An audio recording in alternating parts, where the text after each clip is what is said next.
प्रिय छात्र, आप सभी लोग कैसे हैं? ठीक है, इस समय पर हम लोग जो है अभ्यास 2 जिसका नाम है बहुपद, उसमें प्रश्नावली 2.3 का प्रश्न संख्या 2 हम लोग पढ़ रहे हैं। ठीक है, तो प्रश्न संख्या 2 में भी कुल 3 सवाल दिया गया है। तो इसमें जो 3 सवाल दिया गया है उसमें यह पहला सवाल है। देखिए इस सवाल का कथन क्या है। यह सवाल यह कह रहा है कि पहले बहुपद से दूसरे बहुपद में क्या करिए, भाग दीजिए। देखिए पहले बहुपद से दूसरे को भाग करके जांच कीजिए कि क्या प्रथम बहुपद दूसरे बहुपद का एक गुणनखंड है। इसका कथन यह है कि यहाँ पर 2 बहुपद दिए गए हैं, एक बहुपद यह है और एक बहुपद यह है। 2 बहुपद दिए गए हैं, तो जो पहला बहुपद है उसी से दूसरे बहुपद में क्या करना है, भाग देना है। दूसरे से पहले में नहीं देना है, पहले से दूसरे में देना है। और आपको यह बताना है कि पहले से जब भाग देंगे दूसरे में तो पहला जो है दूसरा का गुणनखंड है, तो भाग देने की क्रिया तो पहले से ही आप करते आ रहे हैं, पीछे से ही। तो देखिए हम इस पहले बहुपद से दूसरे बहुपद में भाग देंगे। अब भाग देने के बाद यदि शेषफल 0 आ जाएगा, पूर्ण रूप से यदि वह कट जाएगा, विभाजित हो जाएगा, तो हम कहेंगे कि इसका यह क्या है, गुणनखंड है। तो इसी आधार पर आपको 3 सवाल बनाना है, इसमें 3 सवाल बनाना है। तो मैं चलिए बनाने की प्रक्रिया प्रारंभ कर रहा हूं। हल देखिए, सवाल को मैंने लिख दिया है और तो भाग देना है। ठीक है, तो हम ऐसे बनाएंगे, इस तरह से बनाएंगे यहाँ पर। ठीक है, और यह जो है दूसरा जो बहुपद है उसको यहाँ पर लिखेंगे, जिसको क्या कहते हैं, भाज्य कहते हैं। देखिए 2t पर 4 घात प्लस 3t पर 3 घात minus 2t square minus 9t minus 12। Clear हो गया?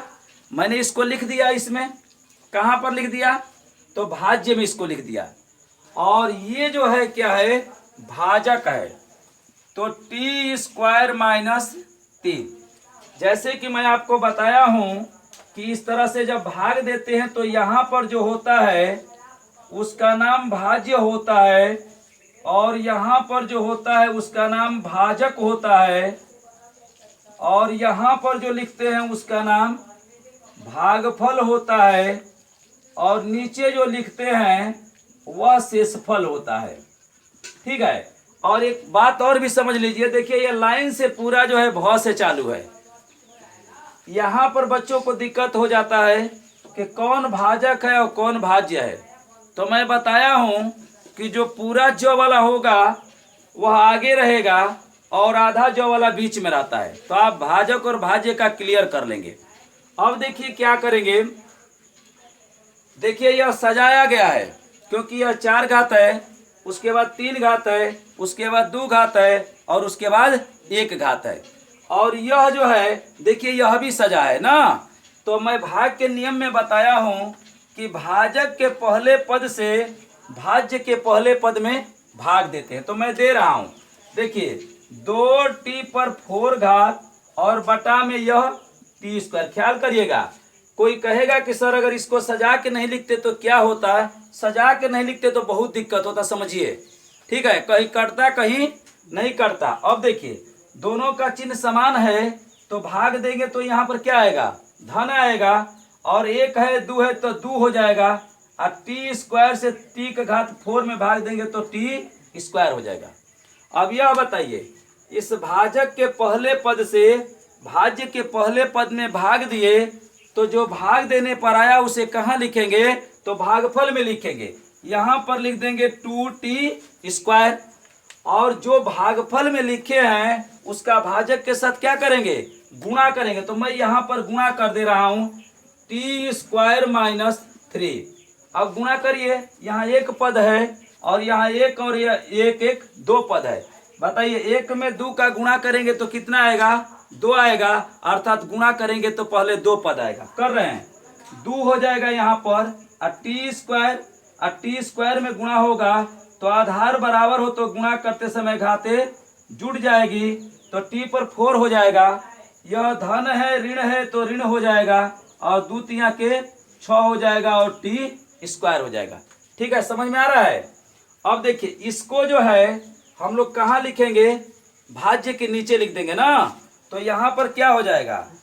2t पर 4 घात, और स्क्वायर वाला है, ये क्यू वाला है, तो इसके नीचे लिखेंगे माइनस 6t स्क्वायर। अब लाइन खींच दीजिए, और किसके नियम का प्रयोग करेंगे? घटाने के नियम का प्रयोग करेंगे। घटाने के नियम का प्रयोग करेंगे, और घटाते वक्त चिन्ह में बदल देंगे। अगर देखिए, पीछे से हर उदाहरण नियम को देखते होंगे तो मैं इतना आपको भाग दिलवा चुका हूं कि अब तो आपको इसका कंप्लेन ही नहीं करना चाहिए। और सभी भागों में मैं यही चीज बोलता हूं। इससे ऊपर वाले भी प्रश्न में यही काम किया जा रहा था, भाग ही दिया जा रहा था, उसमें भी भाग ही दिया जा रहा था, लेकिन वहां पर भागफल और शेषफल पूछा था। और यहां पर कह रहा है कि क्या इसका यह खंड है, तो भाग देंगे, शेष 0 आ जाएगा तो खंड होगा, शेष 0 नहीं आएगा तो खंड नहीं होगा। देखिए, घटाने का नियम प्रयोग करते हैं, और घटाते वक्त नीचे वाले का चिन्ह क्या कर देते हैं? बदल देते हैं। तो धन है तो ऋण हो जाएगा, ऋण है तो धन हो जाएगा। अब देखिए, 2 पर 4 घात, 2t पर 4 घात, और यहां पर भी 2t पर 4 घात, तो संख्या समान है और चिन्ह क्या है? विपरीत है, इसलिए यह आपस में क्या हो जाएगा? कट जाएगा। अब यहां पर देखिए, 3t पर 3 घात, बताइए यहां पर कहीं पर 3t पर 3 घात है? नहीं ना है, तो मैं इसको उतार दे रहा हूं यहां पर, 3t पर 3 घात। अब क्या करेंगे? बताइए, 2t पर स्क्वायर वाला यहां पर है, और यहां पर भी स्क्वायर वाला है, लेकिन यहां पर देखिए ऋण में है और यहां पर धन में है। तो 6t स्क्वायर, 6 जो है धन में है और 2 जो है ऋण में है, तो 6 में से 2 जाएगा तो क्या हो जाएगा? प्लस में 4t स्क्वायर। सही है, समझ में आ रहा है? क्योंकि धन वाला चिन्ह अधिक है और ये कम है। देखिए, सबको उतार के आप बनाइएगा, आपके लिए आसान होगा, किसी को छोड़िएगा मत। क्योंकि जो हम 8 उठ में पढ़ते थे ना, तो वहां पर एक एगो कटता जाता था और एक एगो बचता जाता था। यहाँ पर घाते पे क्रम की होती जा रही है, ठीक है ना? हमेशा सजा करके उसे लिखिएगा। देखिए, अब यह 9t पर 1 घात, तो बताइए 1 घात वाला कहीं पर है? नहीं है, तो इसको मैं उतार दे रहा हूं, 9t, और ऋण यह हो गया 12। अब आप हमें बता दीजिए, यह क्या हो गया? यह जो है अब भाज्य हो जाएगा, और यह क्या है? भाजक है। अब इसके पहले पद से इसके पहले पद में क्या करेंगे?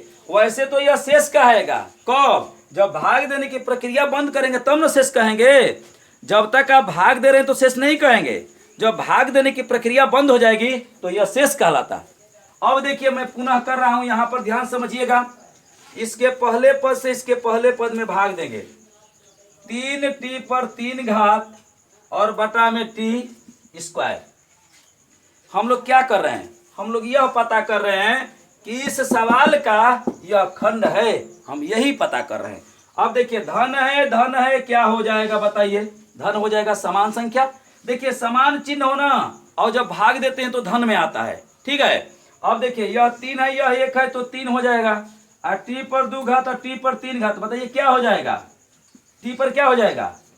बस ऐसे t रहेगा ना, t ही रहेगा ना, 3t रहेगा, कट जाएगा, 2 खत्म हो जाएगा, और इस 3t को इसमें लिख देंगे प्लस 3t, ठीक है? अब देखिए क्या करेंगे, अब इस 3t का इसके साथ हम क्या करेंगे? गुणा करेंगे।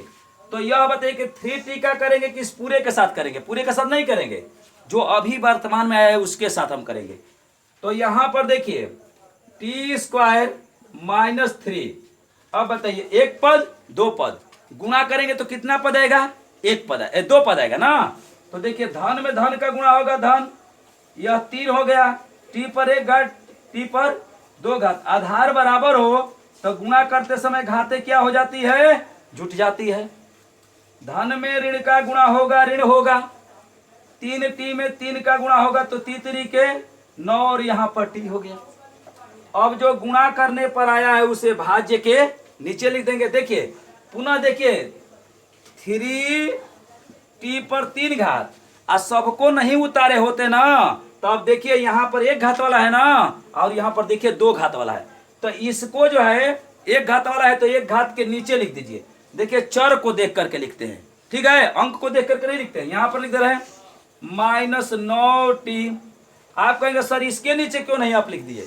हम लिख देंगे इसके नीचे, दिक्कत आपको होगा क्योंकि अब ऐसे सिधाई में हम लिखे हैं तो आपको आसानी से समझ में आएगा। अब देखिए लाइन खींच दीजिए और किसका नियम प्रयोग करेंगे? घटाने का। घटाते वक्त चिन्ह को क्या करेंगे? बदल देंगे। तो यह धन में है तो ऋण हो जाएगा और यह ऋण में है तो धन हो जाएगा। नीचे वाले का ही चिन्ह बदलते हैं, ऊपर वाले का चिन्ह नहीं बदलते हैं। अब देखिए संख्या देखिए समान है, 3t पर q 3t पर q समान है, लेकिन यह ऋण में है और यह धन में है, इसलिए यह आपस में कट जाएगा, विपरीत चिन्ह वाला कटता है। अब देखिए 4t² 2 घात का है, बताइए अब कहीं पर 2 घात का है तो इसको यहां पर लिख दीजिए 4t²। अब देखिए ऋण 9t और धन में 9t, तो देखिए संख्या समान है क्योंकि 9t यह भी है 9t यह भी है, लेकिन इसका चिन्ह ऋण में है और इसका चिन्ह धन में है, इसलिए आपस में क्या हो गया? कट गया। अब देखिए यहाँ पर इसको 12 को उतार दीजिए, ऋण 12 को अब उतारेंगे ना। अब देखिए क्या करेंगे, पुनः इस भाजक से इस भाज्य में क्या करिए?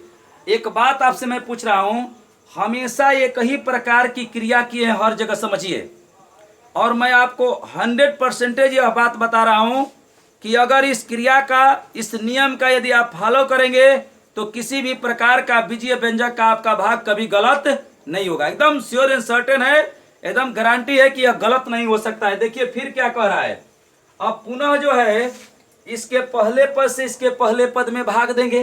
तो मैं कर रहा हूं इधर देखिए, ये सब जो है रफ कार्य है, ठीक है, और इससे भाग दे दीजिए t²। चिन्ह समान है, यहाँ पर 4 हो जाएगा क्योंकि यहाँ 1 है, 1 से 4 में भाग देंगे तो 4 हो जाएगा, और 2 घात यह भी है 2 घात यह भी कट जाएगा, क्या बचा? 4। इस 4 को कहाँ लिखेंगे? भागफल में। आप जानते हैं भाजक के पहले पद से भाग देते हैं, जो भाग देने पर आता है उसे भागफल में लिखते हैं ना, और इस भागफल का इस भाज्य के साथ क्या करेंगे? गुणा करेंगे t² - 3। एक पद 2 पद 1 है और 2 है, 1 में 2 का गुणा करेंगे कितना आएगा? 2 पद आएगा ना। देखिए करिए क्या हो जाएगा? 4t²। सहमत है ना? इसके आगे धन इसके आगे धन, धन हो जाएगा। धन में ऋण का गुणा होगा ऋण होगा, 4 में 3 का गुणा होगा 12 हो जाएगा। समान चिन्ह का जब गुणा होता है तो धन होता है, और विपरीत चिन्ह का जब गुणा होता है तो ऋण में हो जाता है। अब इसको जो है इसके नीचे लिख दीजिए 4t² - 12। अब लाइन खींचिए, घटाने के नियम का प्रयोग करिए, घटाते वक्त चिन्ह बदल दीजिए, धन है ऋण हो जाएगा, ऋण है धन हो जाएगा, ये कट जाएगा और यह भी क्या हो जाएगा? कट जाएगा। बताइए शेष कितना आ गया? 0। ठीक है, तो आप क्या करेंगे? देखिए आप करेंगे क्या, आप यहां उत्तर में लिख देंगे, ठीक है, क्या लिख देंगे? देखिए यहां पर आंसर में आप लिख देंगे, आंसर में लिख देंगे, क्या लिख देंगे बताइए? t² - 3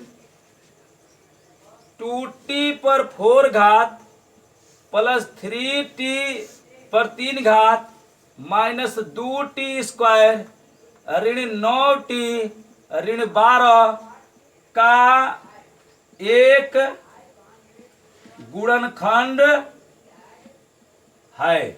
बताइए क्लियर समझ में आ गया? जब आप भाग देते हैं और भाग देने के बाद शेष क्या आ जाए? 0 आ जाए, तो आप समझिएगा कि वह उसका क्या है? खंड है। यह जो है इसका जो है यह खंड है। अभी यहां पर शेष गिर गया होता तो हम इसको खंड नहीं कहते। तो यह पहला सवाल था, ऐसे ही इसमें 2 सवाल और आपको मिलेंगे, ठीक है।